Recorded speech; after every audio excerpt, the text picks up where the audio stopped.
Geopolitik mengacu pada studi tentang bagaimana faktor geografis berinteraksi dengan kekuasaan dan strategi politik. Fokus geografis utama dalam geopolitik selalu berada pada benua Eurasia, hamparan daratan luas yang membentang dari Atlantik hingga Pasifik dan dari Arktik hingga Laut Arab.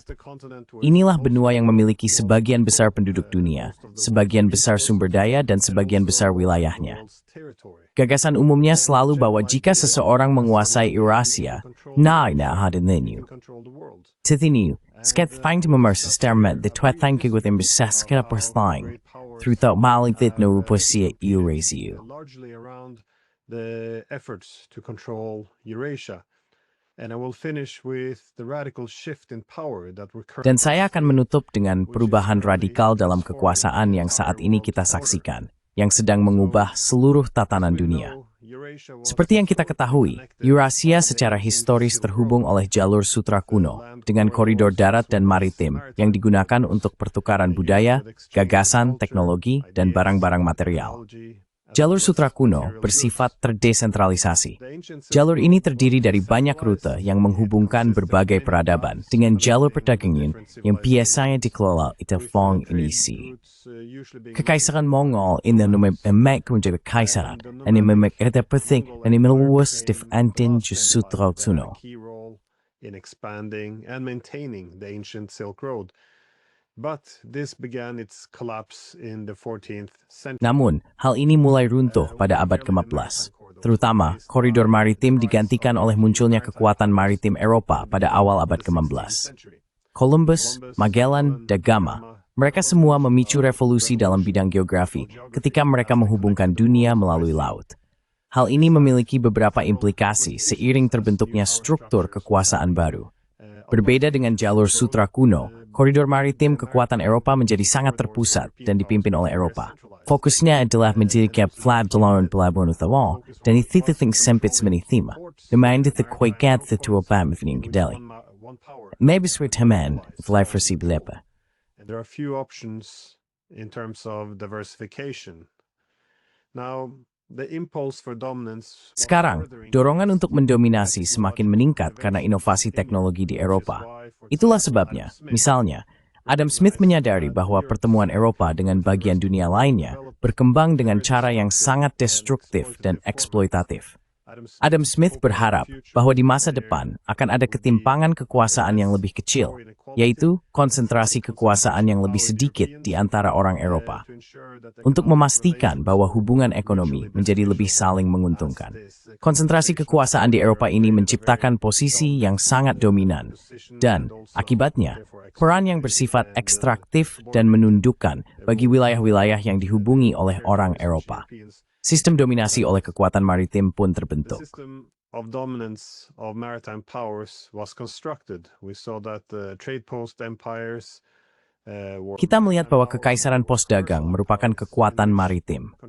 Ini adalah kekaisaran komersial, di mana penguasaan atas pelabuhan dan jalur pelayaran penting untuk dominasi strategis atas perdagangan global. Dan hal ini lebih penting daripada penaklukan wilayah. Namun, seiring waktu, kekaisaran pos dagang Eropa berkembang menjadi kekaisaran yang sepenuhnya terbentuk. Kekaisaran Eropa kemudian bersaing secara tidak langsung dengan menaklukkan bagian lain dunia. Themax Timur juga saling berkonflik. Seiring waktu, satu persatu, setiap kekuatan besar bertinimhi, dan kekuatan him yang dominan menjadi hegemon global. Would then become a global hegemon. And we saw this at the beginning of the 19th century after a long. Dan kita melihat hal ini pada awal abad ke-19, setelah persaingan panjang antara Prancis dan Inggris. Kekalahan Napoleon menjadi titik awal dari Pax Britannica, yaitu perdamaian di bawah dominasi Inggris, yang dianggap berlangsung sekitar 100 tahun, hingga Perang Dunia Pertama. Inggris menguasai lautan, dan dengan mengendalikan lautan yang menghubungkan dunia, hal ini menjadi sumber hegemoni Inggris. Kekuasaan tersebut kemudian digantikan oleh Amerika Serikat ketika menguasai jalur ini. Selain itu, Inggris, terutama sejak era abad ke-19, juga memiliki keunggulan besar dalam revolusi industri dan kekuatan finansial yang semakin memperkuat pinati Inggris.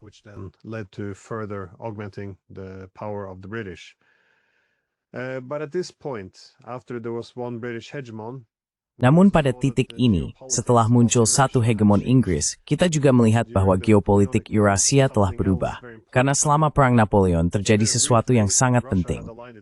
Secara singkat, Rusia telah bersekutu dengan Napoleon dan mengirimkan ekspedisi Cossack antara tahun 1800 dan 1801 melalui Asia Tengah untuk mencapai India Britania.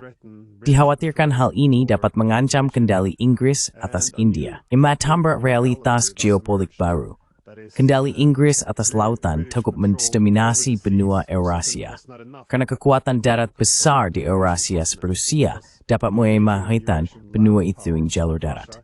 Could then begin to connect the Eurasian continent by land. From there on, over the next 70 Sejak saat itu selama 70 tahun berikutnya, persaingan antara Inggris dan Rusia dikenal sebagai permainan besar. Sebuah perebutan kekuasaan geopolitik abad ke-19 untuk menguasai wilayah Eurasia Tengah, yang umumnya dianggap berlangsung dari sekitar tahun 1820 hingga 1890.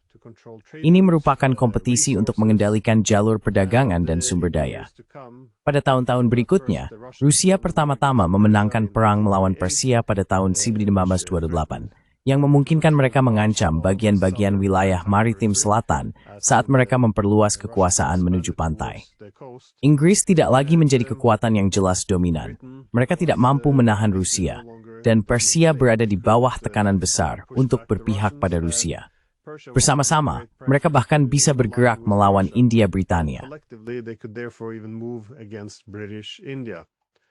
Now, at the same time, the British and the French were worried that Pada saat yang sama, Inggris dan Prancis khawatir bahwa Rusia semakin mendekat ke Kekaisaran Ottoman. Pada masa inilah Inggris dan Prancis menyerang Rusia dalam Perang Crimea, yang berlangsung dari tahun 1853 hingga 1856, dengan tujuan mendorong Rusia keluar dari Eropa sepenuhnya. Rusia mengalami kekalahan yang memalukan. Alasan utamanya adalah karena mereka tidak memiliki industri besar yang dapat dialihkan untuk mendukung upaya perang, dan infrastruktur mereka sangat buruk. Hal ini memperjelas bahwa Rusia telah jauh tertinggal dalam hal industrialisasi. Sebagai tanggapan, Rusia meluncurkan apa yang dikenal sebagai reformasi besar, sebuah periode industrialisasi cepat dan pembangunan jalur kereta api melintasi Asia Tengah. Also building railroads through Central Asia, and these railroads, interestingly enough, followed much of the same. Menariknya, jalur kereta api ini mengikuti sebagian besar rute yang sama dengan jalur sutra kuno, membentang hingga ke Afghanistan.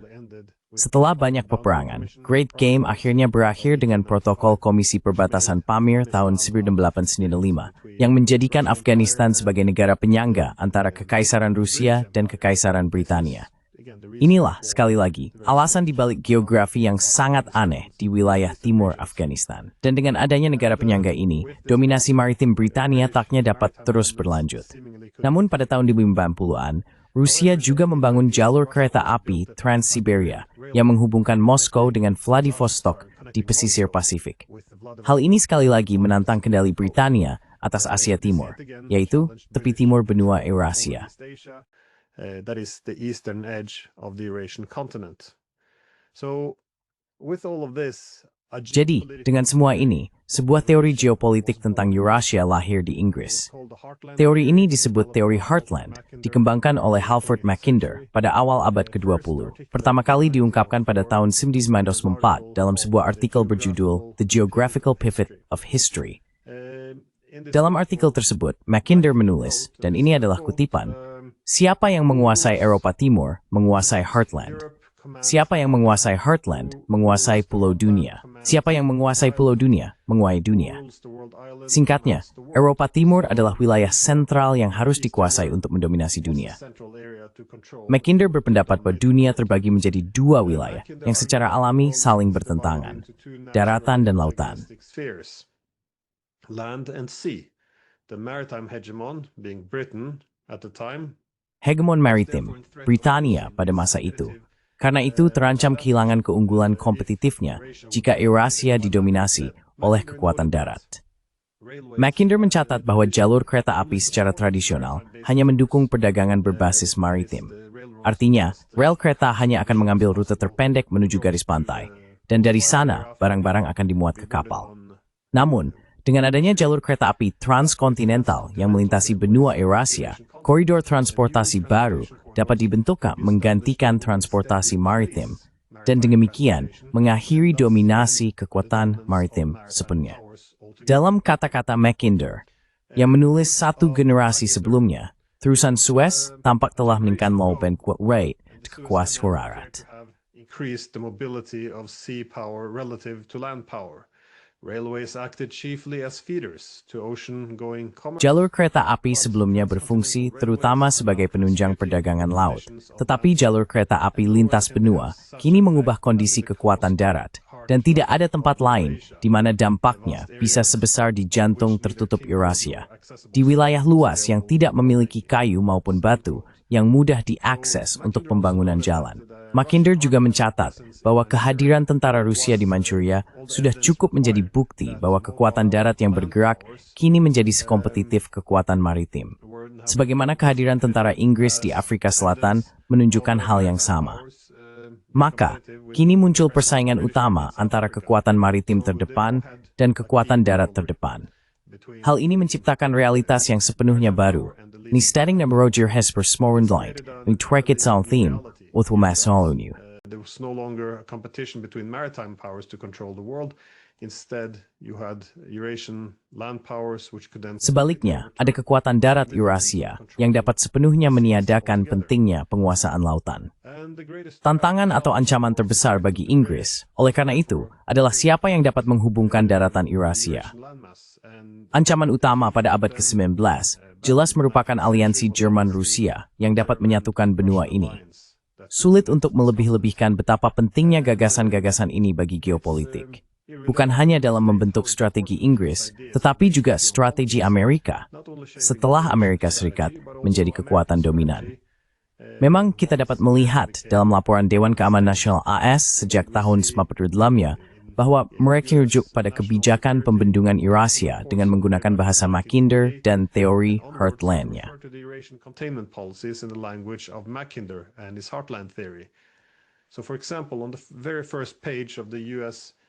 Sebagai contoh, pada halaman pertama, Strategi Keamanan Nasional AS tahun 1998 dinyatakan bahwa kepentingan keamanan nasional paling mendasar Amerika Serikat akan terancam jika sebuah negara atau kelompok negara yang bermusuhan menguasai daratan Eurasia, wilayah di dunia yang sering disebut sebagai jantung dunia. Kita telah berperang dalam 2 perang dunia untuk mencegah hal itu terjadi. Dokumen tersebut kemudian menjelaskan bahwa inilah alasan AS menghadapi Uni Soviet. Sebagai kekuatan maritim utama, Amerika Serikat tidak dapat membiarkan kekuatan Eurasia menghubungkan benua itu melalui darat. Oleh karena itu, strategi penahanan Amerika melibatkan penguasaan Eurasia dari pesisirnya.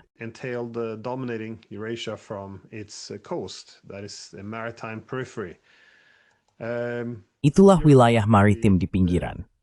Jadi, Eropa akan menjadi tepi barat dari Eurasia. Dan di sisi timur, mereka memiliki negara-negara kepulauan di lepas pantai Tiongkok, mulai dari Jepang dan seterusnya, yang secara konseptual telah didefinisikan oleh AS dalam strategi penahanan rantai pulau ganda segera setelah Perang Dunia II. Jika kita kembali ke Rusia, mereka juga membangun gagasan-gagasan Mackinder pada awal abad ke-20. Setelah Rusia Tsaris tersapu oleh revolusi Bolshevik dan digantikan oleh Uni Soviet, muncul para Eurasianis di Rusia, notably orang-orang seperti Savitsky, yang oniyagnauan merumuskan gagasan telepon gatpa Uni Soviet through fall Thediero. What should actually replace the Soviet Union after it would eventually fail. Kini, orang-orang seperti Savitsky memperingatkan bahwa Perang Dunia Pertama sebagian besar disebabkan oleh kekuatan maritim yang memaksa Jerman untuk berekspansi ke timur demi memperoleh ruang strategis. Jika dilihat dari sisi lain, aliansi Rusia-Jerman akan menjadi ideal untuk menyeimbangkan dorongan hegemonik dari kekaisaran maritim. Dan mengingat bahwa Jerman tidak memiliki kekaisaran maritim yang sesungguhnya, mereka dianggap lebih cenderung berpihak pada kekuatan darat. Sementara itu, kekuatan maritim dipandang secara alami bersifat imperialis atau secara tidak wajar destruktif, karena dominasi mereka dari wilayah pinggiran bergantung pada strategi pecah belah dan kuasai. Dengan kata lain, mereka harus mencegah kekuatan besar di Eurasia untuk saling terhubung.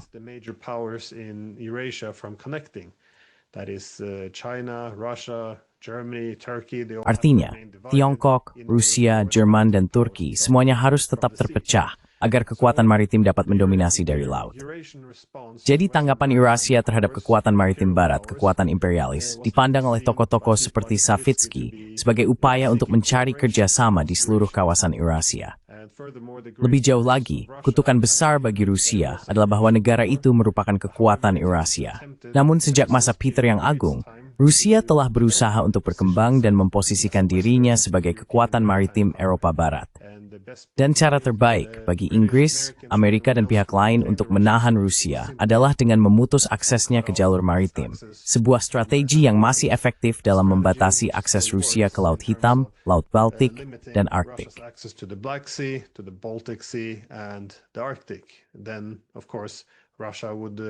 Lalu tentu saja, Rusia akan terdorong ke Asia.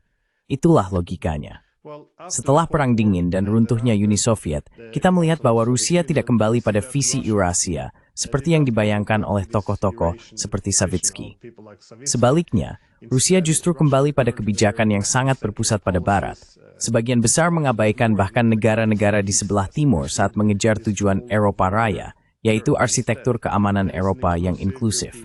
Namun, strategi ini mengabaikan bahwa Rusia lemah dan memiliki adanya peluang historis untuk menciptakan sistem hegemonik permanen di Eropa, serta mendominasi Eurasia demi jujas.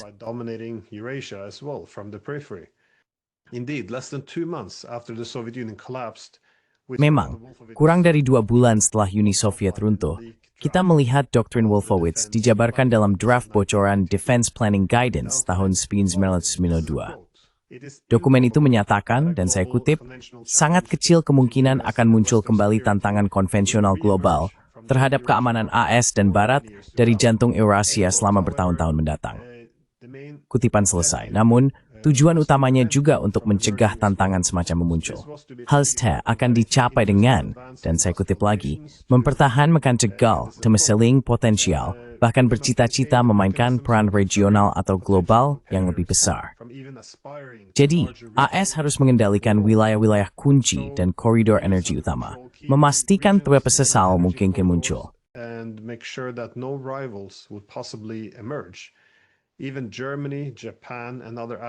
Bahkan Jerman, Jepang, dan sekutu lainnya tercantum sebagai kemungkinan pesaing.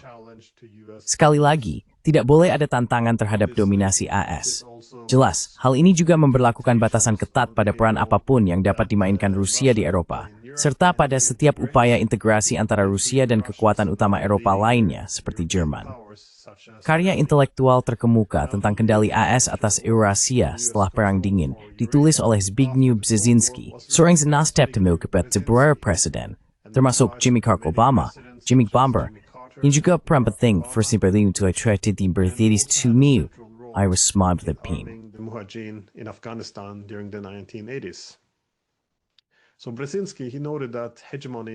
Jadi Brzezinski mencatat bahwa hegemoni dan kendali atas Eurasia bergantung pada kemampuan Amerika untuk menjaga kekuatan-kekuatan tetap terpecah, mempertahankan ketergantungan keamanan pada AS, dan bahwa hal ini akan menjadi resep untuk mengendalikan atau untuk mempertahankan dominasi abadi atas Eurasia dari wilayah maritim di pinggiran.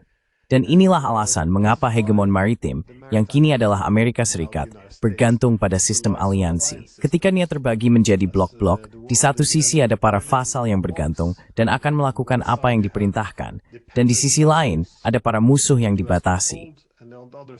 Hal ini kemudian akan mencegah perdamaian sejati muncul, yang akan menghapus garis-garis pembatas tersebut.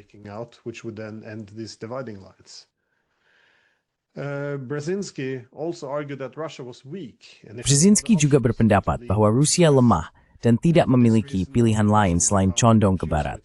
Karena alasan ini katanya, Rusia akan menjadi lubang hitam geostrategis di wilayah ganda antara Eropa dan Asia Timur. Dan inilah yang seharusnya dimanfaatkan oleh Amerika Serikat. Dalam kata-kata Brzezinski, hal itu menciptakan prasyarat bagi ekspansi geopolitik progresif komunitas barat semakin dalam ke Eurasia. Dan jika Rusia berusaha menolak ke Eurasia, Rusia menu Volkaristel banyaknya programs that have access maritim barat. A massive blockade of Russia's maritime access to the West. End quote. The idea is that Russia itself Gagasannya adalah bahwa Rusia sendiri sebaiknya dibagi dan diatur menjadi apa yang disebut Brzezinski sebagai Rusia yang terkonfederasi secara longgar, terdiri dari Rusia Eropa, Republik Siberia, dan Republik Timur Jauh. Dengan kata lain, Rusia harus dipisahkan dari Eropa, dan idealnya dipecah menjadi beberapa wilayah atau negara yang terpisah. Pada saat yang sama, AS sedang mengembangkan inisiatif Jalur Sutra versinya sendiri. Namun ini adalah jalur sutra yang sangat berbeda. Jalur ini bukanlah format desentralisasi dan multipolar dengan konektivitas yang beragam. Sebaliknya, tujuannya adalah untuk memecah Eurasia demi mempertahankan hegemoni AS. Jadi kita melihat bahwa semua inisiatif ini, baik pipa tapi dari Turkmenistan, Afghanistan, Pakistan, dan India, China prepare Georgia is being success a series 4. Tersebut strategis tengcur. Azerbaijani pipeline to access Central Asia. It all had the explicit purpose of severing. Semua itu memiliki tujuan yang jelas untuk memisahkan Asia Tengah dari Rusia dan Tiongkok. Sekali lagi, ini adalah visi hegemonik tentang Eurasia. Lalu, sekitar tahun 2014, dua hal terjadi yang mulai mengubah tatanan dunia. Pertama, pada tahun 2014, negara-negara NATO menggulingkan pemerintahan di Ukraina, yang memberi sinyal kepada Rusia bahwa harapan akan Eropa yang lebih besar telah mati, karena Ukraina akan menjadi garis depan alih-alih jembatan. Memang, seperti yang kemudian kita ketahui, bahkan pada hari pertama setelah kudeta, Amerika sudah mulai bekerja sama dengan dinas intelijen baru di Ukraina. Dinas yang mereka bantu bentuk, untuk membangunnya kembali dari awal dan mengubah mitra utama Rusia sebelumnya menjadi mitra utama Amerika dalam menargetkan Rusia dalam perang rahasia. To target Russia in a covert war. So this was the first thing that happened. Jadi, hal pertama yang terjadi adalah kudeta di Ukraina.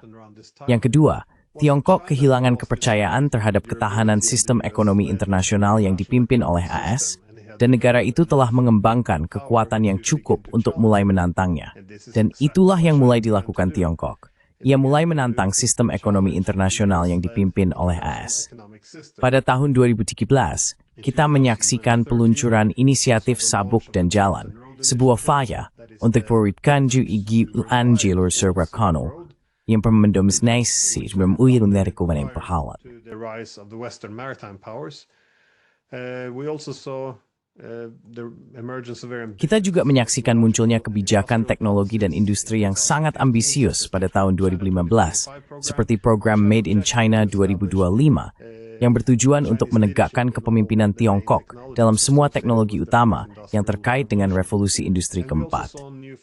Kita juga melihat munculnya instrumen keuangan baru, bank-bank baru pada tahun 2015, dengan berdirinya Asian Infrastructure Investment Bank. Pada saat yang sama, mata uang Tiongkok mulai diinternasionalisasi, sementara Tiongkok juga mulai menggunakan mata uang negara lain. Kini, dengan Rusia dan Tiongkok sama-sama kehilangan kepercayaan terhadap sistem ekonomi yang dipimpin AS, kita melihat format untuk Eurasia Raya mulai terbentuk. Memang, Rusia meninggalkan impian tentang Eropa yang bersatu dan malah mengadopsi inisiatif Eurasia Raya. And embraced the Greater Eurasian Initiative instead. So no longer would Russia look to the West for development. Jadi, Rusia tidak lagi akan memandang ke barat untuk pembangunan, seperti yang telah dilakukan sejak masa Peter yang Agung 300 tahun sebelumnya.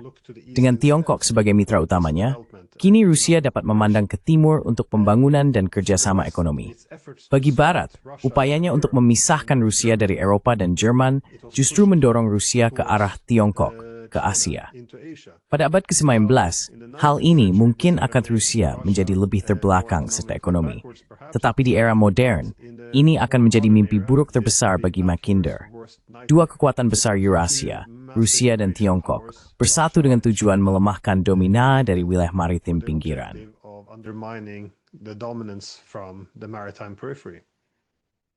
And we see that China's Belt and Road Initiative Dan kita melihat bahwa inisiatif sabuk dan jalan Tiongkok menghubungkan kembali benua Eurasia melalui darat dan laut dengan jalur kereta api, jalan raya, pelabuhan laut, dan jaringan digital.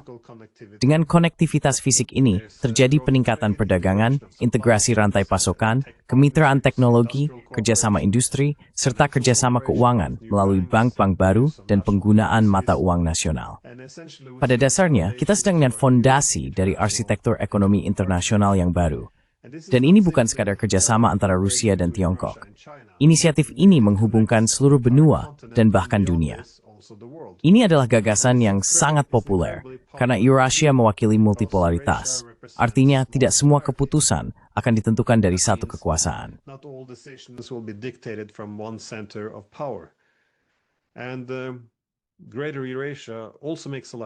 Dan Eurasia Raya juga sangat masuk akal bagi Rusia, yang dapat beralih dari posisi sebagai wilayah pinggiran ganda Eropa dan Asia Timur menjadi pusat dari suatu konstruksi yang jauh lebih besar. Infrastruktur ekspor energi Rusia yang berorientasi ke barat secara bertahap telah dialihkan ke timur, terutama ke Tiongkok, tetapi juga ke India. Di barat, kita telah melihat perekonomian menjadi stagnan, dan ada kebencian terhadap Rusia yang tampaknya telah berlangsung selama berabad-abad. Sementara di timur, perekonomian lebih dinamis, dan Rusia sebagian besar disambut baik. Jadi, Rusia memiliki proyeknya sendiri. Tentu saja, ada koridor timur-barat ini di sepanjang jalur kereta api Trans-Siberia. East-west corridor along the Trans-Siberian Railroad, but we also see that the Russians are developing the northern sea route along the. Kita juga melihat bahwa Rusia sedang mengembangkan rute laut utara di sepanjang Arktik yang membentuk atap benua Eurasia. Jalur ini menawarkan koridor transportasi yang cepat dan murah, serta berada di luar kendali Angkatan Laut AS. Meskipun NATO semakin berencana untuk memasuki wilayah Arktik secara besar-besaran. Rusia juga sedang membangun koridor transportasi internasional utara-selatan yang menghubungkan Rusia dengan Iran dan India. Jalur ini jauh lebih cepat dan murah dibandingkan alternatif terusan Suez.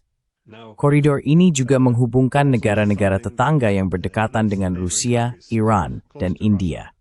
Ini merupakan bagian penting untuk terhubung dengan Eurasia, dan kini negara itu memandang kemitraannya dengan Tiongkok dan Rusia sebagai hal yang paling penting.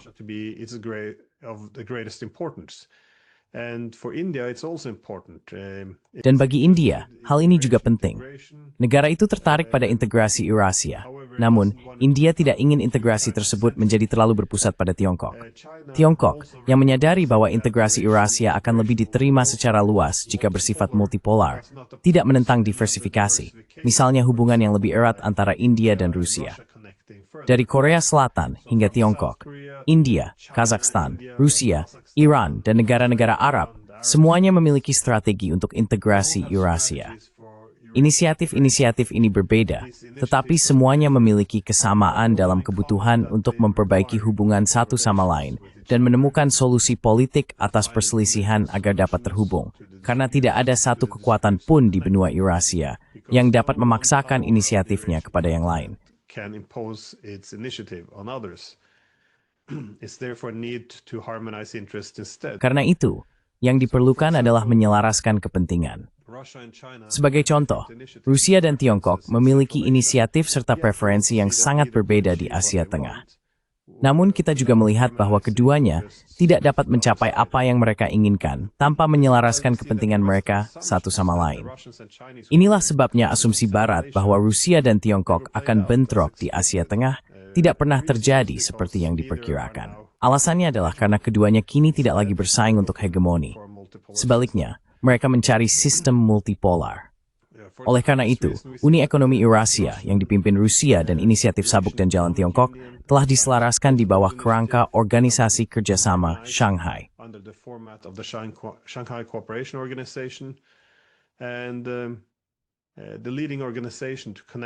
Dan organisasi terdepan yang menghubungkan sistem ekonomi internasional baru jelas adalah BRICS. Ini tidak lagi hanya tentang pelabuhan, jalan, atau rel kereta api. Kini kita juga memiliki koridor digital, koridor energi, koridor gandum, dan berbagai kemitraan teknologi.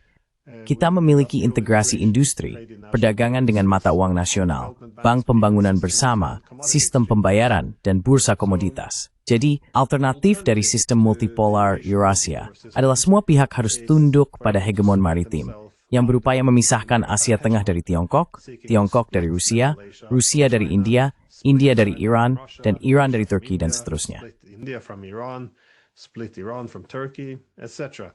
So it is an empire of chaos in this. Jadi dalam pengertian ini adalah sebuah kekaisaran kekacauan yang bergantung pada sistem aliansi dan konflik yang terus-menerus.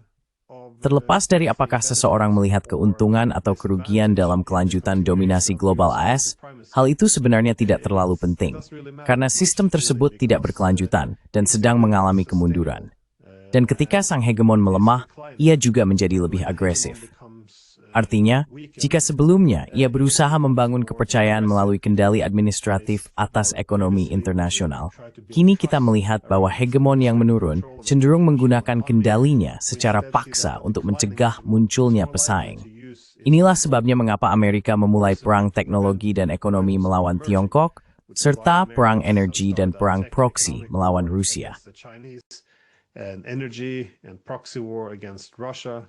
We see the Europeans having joined in now discussing. Kita melihat negara-negara Eropa ikut bergabung, kini membahas legalisasi pencurian dengan menyita dana kedaulatan Rusia. Ini adalah upaya untuk mencegah munculnya para pesaing. Namun, hasilnya justru sebaliknya. Hal ini hanya mendorong negara-negara lain di dunia untuk mendiversifikasi kemitraan ekonomi mereka dalam konteks Eurasia yang lebih luas ini. Jadi, penolakan naluriah Barat terhadap kerjasama di Eurasia demi mempertahankan dominasi kekuatan maritim, it's a man to its embrace or bred to wait into the gills that tarried. Natter Neglects that this is no longer the 19th century or 20th century. First of all, Russia doesn't have the capabilities. Pertama-tama, Rusia tidak memiliki kemampuan maupun niat untuk mendominasi Eurasia. Dan ancaman yang datang dari Eurasia bukan lagi berupa hegemon yang bersaing. Sebaliknya, ini adalah sistem multipolar.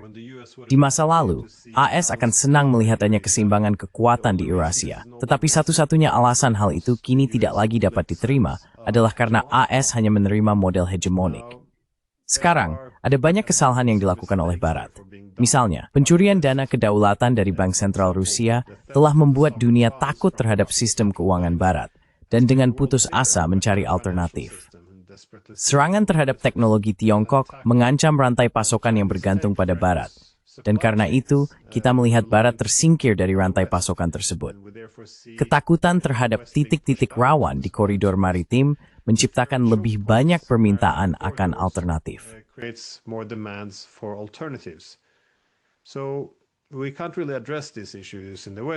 Kita sebenarnya tidak bisa membahas masalah-masalah ini di Barat, karena kita terjebak dalam pola pikir kesukuan. Siapapun bisa dituduh berpihak pada lawan, hanya karena menunjukkan seberapa besar kerugian yang kita timbulkan pada diri sendiri. Narasi kita semakin terlepas dari kenyataan. Di Eropa, ada banyak keuntungan yang bisa diperoleh dengan menjauh dari gagasan hegemonik dan menerima realitas multipolar, sebuah distribusi kekuasaan internasional baru yang sudah berkembang. Namun, inilah masalah utamanya. Sama sekali tidak ada kemauan untuk menerima perubahan besar yang sedang terjadi, atau melakukan penyesuaian yang diperlukan untuk memaksimalkan kemakmuran ekonomi dan keamanan. Seperti yang dikatakan Machiavelli, the allies began to swouse on a dem's brower, amus pu grace and road, and granae foraithor and ningis. But as they wish them to be, and they are ruined. So, what are the sentiments in Russia today? Jadi, bagaimana sentimen di Rusia saat ini? Saya rasa hal itu dapat dirangkum dengan sebuah kutipan dari Dostoevsky. Orang Rusia sama Asianya dengan mereka Eropa. Kesalahan kebijakan kita selama 2 abad terakhir adalah membuat orang-orang Eropa percaya bahwa kita benar-benar orang Eropa. Kita telah membungkuk seperti budak di hadapan orang Eropa, dan yang kita dapatkan hanyalah kebencian serta penghinaan mereka. Sudah saatnya berpaling dari Eropa yang tidak tahu berterima kasih. Masa depan kita ada di Asia. Inti dari pendapat saya di sini sederhana. Geografi masih penting, seperti halnya sejak dulu. Dunia telah mencapai titik perubahan yang sangat penting, dan inilah sebabnya mengapa tatanan dunia Eurasia kini mulai terbentuk.